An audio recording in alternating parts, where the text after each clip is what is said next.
9 points d'avance à une demi-heure de la fin. Clermont semble se diriger tout droit vers le sommet de l'Europe. Nalaga puis Brock James sont tour à tour parvenus à faire sauter le verrou toulonnais. En moins de 10 minutes, juste après la mi-temps, les Clermontois ont accéléré et mis la main sur la rencontre. Bernard Laporte et son équipe accusent le coup. Ils en sont presque à se demander si sur l'essai, Aurélien Rougerie ne commet pas une obstruction sur Wilkinson. Mais au ralenti, le doute est levé. C'est à la régulière que le capitaine clermontois récupère le ballon. Alors comment expliquer qu'au fil du temps, la belle assurance des Clermontois s'estompe? Premier élément de réponse, Toulon a gagné la bataille des rucks et récupéré de précieuses munitions. Deuxième élément, avec 66 plaquages contre 176, Clermont a tenu le ballon, mais s'est heurté à l'agressivité toulonnaise incarnée par Mathieu Bastaro, omniprésent avec 17 plaquages. Si Toulon n'a jamais lâché, Clermont n'a pas su tuer le match.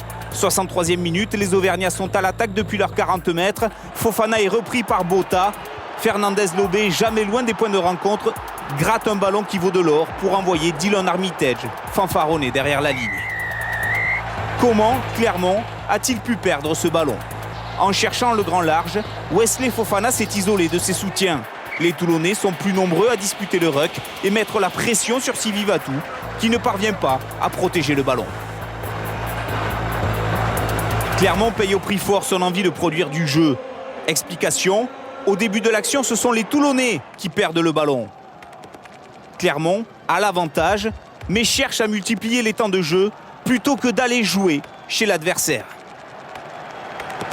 Résultat, 30 secondes plus tard, pour M. Roland, l'avantage est consommé. Et on connaît la suite. Avec un point de retard sur Toulon, dans un match aussi serré, rien n'est encore joué. Pourquoi alors changer une charnière de buteur? Para, touché aux adducteurs, cède sa place à Radosavljevic. David Skrela entre lui à la place de Brock James. Objectif, passer le drop de la victoire. Juste avant sa sortie, pourtant, James a l'occasion de tenter un drop à 10 minutes de la fin. Il semble en position idéale, mais son demi de mêlée décide un temps de jeu supplémentaire. Paradoxe, l'unique tentative de David Skrela à 3 minutes de la fin semble, elle, un peu précipitée. Au final, un point d'écart sépare les vainqueurs des vaincus. Des détails qui comptent comme cette transformation manquée de Para sur l'essai de Nalaga et cette réussite de Wilkinson sur l'essai d'Armitage. Wilkinson et ses 100% de réussite, la réussite du champion. Je crois qu'on est allé la chercher avec le cœur, parce que quand tu es dominé comme ça dans une finale en général, c'est rare de gagner. Pour en avoir vécu l'expérience, c'est très rare de gagner quand tu es mené, surtout quand tu prends le premier essai, alors que là on a pris 2 essais. On est allé chercher la victoire, je ne sais pas comment, j'avoue, même moi je ne sais pas comment on a fait. Et enfin, voilà, enfin un titre, hein, c'est ce qu'on s'était c'est ce qu'on s'était dit toute la semaine, que bon, on avait fait, voilà, on avait perdu déjà 2 finales, fallait gagner.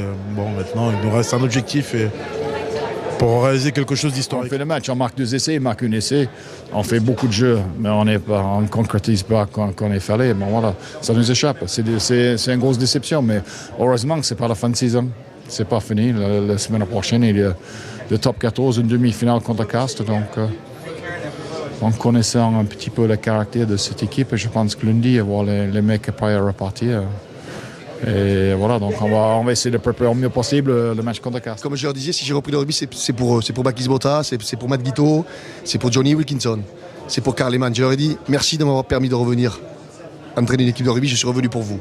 Parce que quand je suis remonté dans l'avion, après l'entretien avec le président, je me suis dit, t'as pas le droit de refuser d'entraîner ces mecs.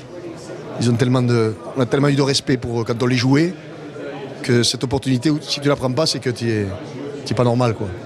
Donc voilà, donc encore une fois, c'est eux qu'il faut féliciter. Et le trophée, on s'en fout. Ce qui est important, c'est ce qui se passe entre eux et nous. Quand je vois des joueurs qui ont les larmes aux yeux, quand on fait des briefings, quand on fait des trucs, c'est pas des mecs qui trichent, quoi. C'est des mecs qui ont envie d'aller au plus fort d'eux. Alors après, c'est comme une finale, ça se joue à rien. Clermont aurait pu gagner. Ça n'empêche pas qu'on aurait eu, je dirais, j'aurais eu le respect de mes joueurs qui se sont engagés, qui se sont démenés, qui n'ont jamais lâché. Les valeurs et les vertus de l'engagement, de la solidarité, elles ont existé. Tant mieux, ça sourit pour nous, ça aurait pu sourire pour Clermont-Ferrand, ça se joue à rien une finale, mais rien que ça me fait chaud au cœur.